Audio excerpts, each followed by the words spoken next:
বাংলাদেশের বিপুল পরিমাণ অর্থ আত্মসাতের অভিযোগে টিউলিপ সিদ্দিককে জিজ্ঞাসাবাদ, যুক্তরাজ্য জুড়ে তোলপাড়। পটুয়াখালীর বাউফলে একই পরিবারের ৬৬ জন কোরআনের হাফেজ, বিরল ঘটনা বলছেন স্থানীয়রা।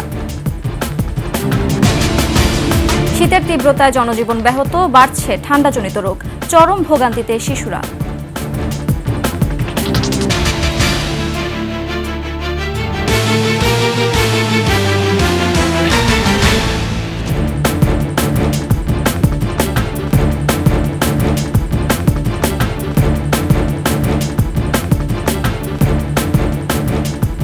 শুনছিলেন সংবাদ শিরোনাম।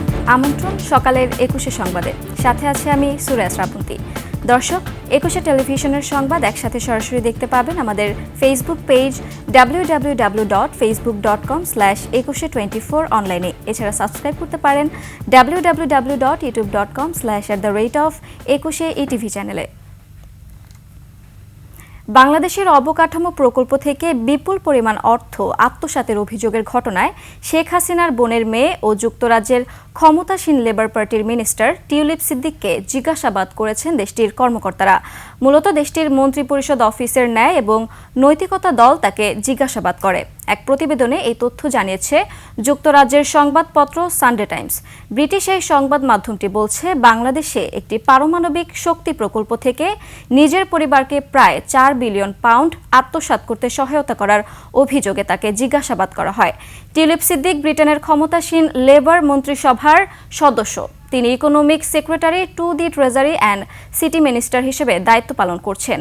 প্রধানমন্ত্রী শেখ হাসিনাকে বিদ্যুৎ কেন্দ্রের জন্য রাশিয়ার সাথে একটি দুর্নীতির চুক্তিতে সাহায্য করার অভিযোগ রয়েছে টিউলিপের বিরুদ্ধে।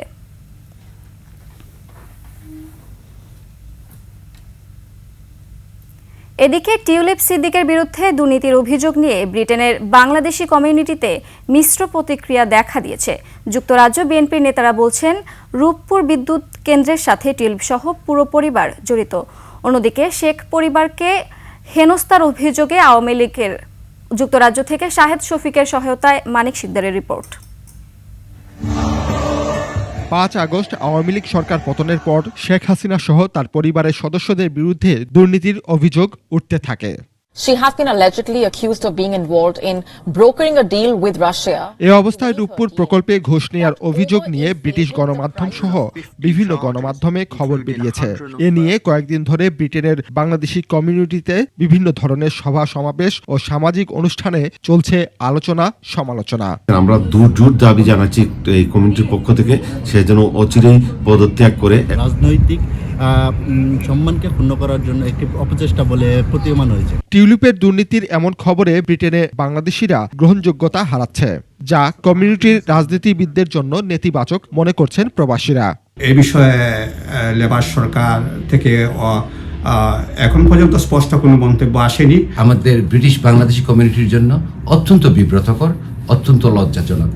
যুক্তরাজ্য বিএনপির সভাপতি এম এ মালেক বলেছেন, রূপপুর বিদ্যুৎ প্রকল্পের দুর্নীতির সঙ্গে টিউলিপের পুরো পরিবার জড়িত। তাকে মন্ত্রীর পদ থেকে বরখাস্ত এখন সময়ের দাবি। রাশিয়ার সাথে নিউক্লিয়ার প্রজেক্ট যেটা রূপপুর, সেই প্রজেক্টে তারা ৪ বিলিয়ন পাউন্ড তারা চুরি করেছে।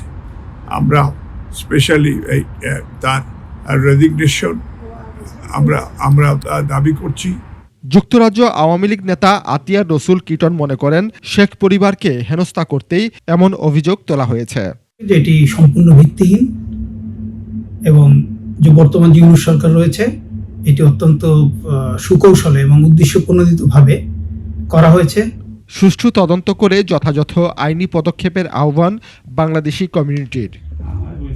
মানিক শিকদার, ২১শে টেলিভিশন। পটুয়াখালীর বাউফলে একই পরিবারের ৬৬ জনই কোরআনের হাফেজ, স্থানীয়দের কাছে পরিচিত হাফেজ পরিবার হিসেবে। একই পরিবার এতজন কোরআনের হাফেজ হওয়াকে বিরল ঘটনা বলেও মনে করছেন স্থানীয়রা। পটুয়াখালী থেকে মুজাহিদ প্রিন্সের তথ্যচিত্রে ডেস্ক রিপোর্ট। পটুয়াখালীর বাউফলের হাজী নূর মোহাম্মদ হাওলাদারের ছোট ছেলে শাহজাহান হাওলাদার ১৯৭১ সালে বাউফল সরকারি কলেজ থেকে উচ্চ মাধ্যমিকও পাশ করেন তিনি। ছোটবেলায় বাবা মাকে হারানো শাহজাহান সিদ্ধান্ত নেন সন্তানদের হাফেজ বানানোর। এখন তার ৬ ছেলে এবং ৪ মেয়েও কোরআনে হাফেজ। তাদের পরবর্তী প্রজন্ম হাফেজ হয়ে বাড়িয়ে চলেছে সে সংখ্যা। এখন এ পরিবারে ৬৬ জন হাফেজ। সিদ্ধান্ত করলাম যে আমার তো দুনিয়াতে আর কেউ নাই, আমি আমার ছেলে মেয়েদেরকে মাদ্রাসায় হাফেজ আলেম বানাইব। পৈতৃক সম্পত্তি ও স্ত্রীর ১২ ভরি স্বর্ণ বিক্রি করে প্রতিষ্ঠা করেছেন ১২টি হাফিজিয়া মাদ্রাসা ও ৩টি মসজিদ। এছাড়া ধর্মের উপর বইও লিখেছেন তিনি। প্রায় আমি ৩.৫ একর জমি কবলা দিছি। আমার স্ত্রীর ১৩ ভরি স্বর্ণ ছিল, ৪ কেজি রূপা ছিল। সম্পদ বিক্রি করিয়া আমি মাদ্রাসা করছি। আমার এই মাদ্রাসায় আল্লাহর রহমতে আমার ঢাকাতে ৮টি মাদ্রাসা, বাউফলে 5টি মাদ্রাসা। পরিবারের সদস্যদের হাফিজ বানানো এবং ধর্মের জন্য কাজ করায় স্থানীয়দের কাছেও সুপরিচিত শাহজাহান হাওলাদার। যেন তারা আগামীর প্রজন্মকে ভালো কিছু শিক্ষা দিতে পারে এবং তার শিক্ষার পিছনে যেন আমার যদি কোনো অবদান রাখা দরকার হয়, ইনশাল্লাহ আমি আমার পরিষদের পক্ষ থেকে অবদান রাখবো। এই প্রতিষ্ঠান যদি সরকারিভাবে আর্থিক সহযোগিতা পায় তাহলে তার প্রতিষ্ঠান হয়তো আরও সাফল্যের দিকে এগিয়ে যাবে। খুরশিদ আলম মুকুল, ডেস্ক রিপোর্ট, ২১শে টেলিভিশন। রাজশাহী নগরীর নিরাপত্তায় বিভিন্ন গুরুত্বপূর্ণ মোড়ে স্থাপিত ৪০০ সিসিটিভি ক্যামেরা এখন অকেজো। কয়েক মাস ধরে সিসি ক্যামেরা বন্ধ থাকায় নগরীতে বেড়েছে চুরি, ছিনতাই সহ নানা অপরাধমূলক কর্মকাণ্ড। নিরাপত্তা নিয়ে শঙ্কিত খোদ পুলিশ সহ নগরবাসী। হাসান আল মুবিনের ক্যামেরায় রাজশাহী বিভাগীয় প্রতিনিধি বদরুল হাসান লিটনের তথ্যচিত্রে ডেস্ক রিপোর্ট। গত ২৬ অক্টোবর নগরীর সাগরপাড়া এলাকা থেকে তুলে নিয়ে গিয়ে এক যুবককে হত্যা করে দুর্বৃত্তরা। এখনও এর সঙ্গে জড়িতদের শনাক্ত করতে পারেনি পুলিশ। পথচারী থেকে যানবাহন চালক, তাদের অভিযোগ মহানগরীতে বাড়ছে মাদকাসক্ত সহ অপরাধীদের দৌরাত্ম্য। প্রতিদিনই ঘটছে ছিনতাই, চুরির ঘটনা, কিন্তু অপরাধীদের শনাক্ত করে গ্রেফতার করতে পারছে না পুলিশ। রিক্সা চালায়, বুঝলেন, ভোর ৫টায় বাড়ায়, খুব ভয় লাগে। আর গলায় মনে করেন ছুরি ধরেছিল আর সবাই নেশাগ্রস্ত অবস্থায় ছিল। কারণ সে অবস্থায় বলে তোর কাছে যা আছে বাইরে করে দে। রাস্তাপথে যখন ছিনতাইকারী যে মা বোনরা ভালোভাবে যেতে পারছে না, কেনাকাটা করতে পারছে না। অ্যাক্সিডেন্ট হলে পরে বা একটা গাড়ি চুরি হলে পরে এগুলো আমরা ফুটেজগুলো দেখতে পারি।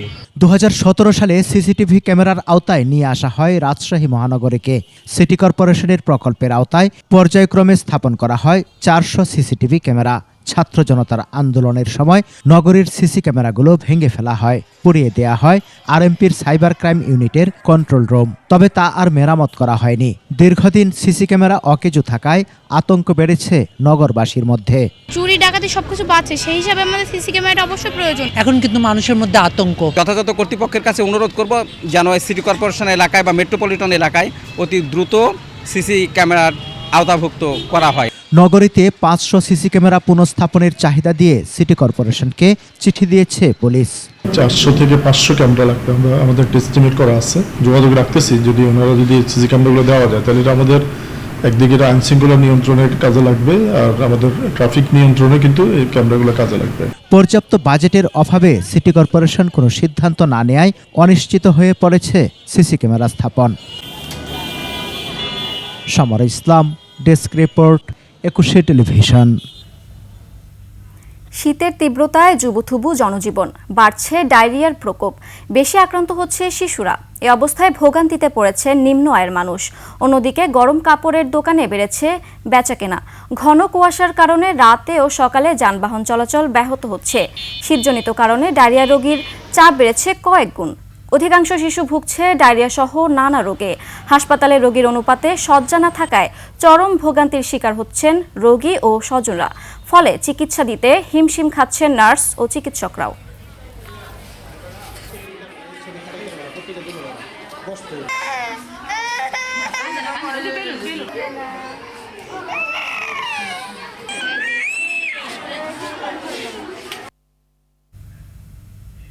নিচ্ছে সংবাদ বিরতি। যখন ফিরছি তখন অন্যান্য সংবাদের সঙ্গে আরও থাকবে।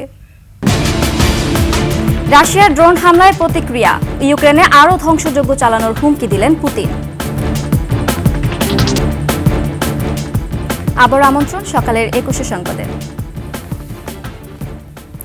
গুম হওয়ার ১৬ মাস পর বাড়িতে ফিরেছেন সাভারের রহমতুল্লাহ। তুচ্ছ ঘটনায় র্যাবের হাতে আটকের পর ভারতে পাঠিয়ে তাকে কারাগারে বন্দী রাখা হয়। চাঁপাইনবাবগঞ্জ সীমান্ত দিয়ে বাংলাদেশে আসেন তিনি। সাভার প্রতিনিধি আরফুল ইসলাম সাব্বিরের তথ্যচিত্রে ডেস্ক রিপোর্ট। দেশ ছেড়ে অন্য কোথাও দীর্ঘদিন বন্দী থাকায় মানসিকভাবে বিপর্যস্ত রহমতুল্লাহ। পরিবারের কাছে ফিরলেও ভয়ে আতঙ্কে অনেকটাই বাকরুদ্ধ তিনি। জেল থেকে বের করছে, তারপরে বাংলাদেশে দিয়ে গেছে। 2023 সালের 29 আগস্ট মধ্যরাতে র্যাব পরিচয়ে সাদা পোশাকে ধামরাইয়ের গাঙ্গুটিয়া বাড়ি থেকে তুলে নিয়ে যাওয়া হয় রহমতুল্লাহকে। এরপর আর খোঁজ মেলেনি তার। শেখ হাসিনার বিরুদ্ধে ফেসবুকে একটি পোস্ট দেয়া এবং জঙ্গি সংশ্লিষ্টতার অভিযোগ তোলা হয় তার বিরুদ্ধে। রহমতুল্লাহর সন্ধান পেতে পরিবারের সদস্যরা ছুটে বেরিয়েছেন র্যাব হেডকোয়ার্টার থেকে ডিবি কার্যালয়, স্থানীয় থানাসহ বিভিন্ন দপ্তরে। সেখানেও খোঁজ না পেয়ে যাওয়া হয় মানবাধিকার সংস্থাগুলোতেও। বাবারে কমনি দইরা নিয়ে গেল গায়ে আমার সামনে থেকে কত করলাম, কাকুতি মিনতি করলাম যে আমার বাবার জ্বর নিও নাও, কি করছে কিছুই কয় না তারা, কই জিজ্ঞাসাবাদ করে ছাইরা দিমু। নিখোঁজের পর তার পরিবার ধামরাই থানায় সাধারণ ডায়েরি করে। শনিবার গোমস্তাপুর থানা থেকে ধামরাই থানায় জানানো হয় রহমতুল্লাহকে খুঁজে পাওয়ার খবর। চাম্পাই নবাবগঞ্জ সীমান্ত দিয়ে বাংলাদেশে পাঠানো হয় তাকে। গতকালকে রাত্রে আমার কাছ থেকে ফোন আসে চাঁপাই নবাবগঞ্জ থেকে যে রহমতুল্লাহ নামক এক লোককে পাওয়া গিয়েছে। সে ইন্ডিয়ায় ছিল, ইন্ডিয়া থেকে তাকে পুশব্যাক করা হয়েছে তার গার্ডিয়ানদের সংবাদ দেওয়ার জন্য। আমরা এই জায়গা থেকে ওই চাঁপাই নবাবগঞ্জ রোহনপুর থানায় থেকে আমাদের কল দেয়, ওই থানায় যাই, ওই জায়গা থেকে আমাদের কাছে ওকে হস্তান্তর করে। প্রিয়জনকে ফিরে পেয়ে আবেগ আপ্লুত পরিবারের সদস্যরা। আমার ভাই 16 মাস গুম ছিল, মানে ওর কোনো খুঁজই ছিল না। এখন আমরা আমার ভাইকে কাছে পেয়েছি। আমার বাইরে যেরকম গুম করছাল নিয়ে আমাকে খুব কষ্ট লাগছে। বাইরে নিয়ে যাওয়াটা আমরা করিনি। এদিকে গুম সংক্রান্ত কমিশন আগেই একথা বলেছে যে তুচ্ছ অনেক ঘটনায় শেখ হাসিনার ক্ষমতার সময়ে অনেককে গ্রেপ্তার না করে গুম করে পাঠিয়ে দেওয়া হতো ভারতে। গুমের বিভিন্ন ঘটনায় ভারতের যোগসাজশ রয়েছে বলেও অভিযোগ তুলেছে কমিশন। খুরশিদ আলম মুকুল, ডেস্ক রিপোর্ট, 21 টেলিভিশন। শেষ করছি সকালের 21 সংবাদ। যাবার আগে শিরোনামগুলো আরও একবার। বাংলাদেশের বিপুল পরিমাণ অর্থ আত্মসাতের অভিযোগে টিউলিপের সিদ্দিকের জিজ্ঞাসাবাদ, যুক্তরাজ্য জুড়ে তোলপাড়। পটুয়াখালীর বাউফলে একই পরিবারের 66 জন কোরআনের হাফেজ, বিরল ঘটনা বলছেন স্থানীয়রা। শীতের তীব্রতায় জনজীবন ব্যাহত, বাড়ছে ঠান্ডাজনিত রোগ, চরম ভোগান্তিতে শিশুরা।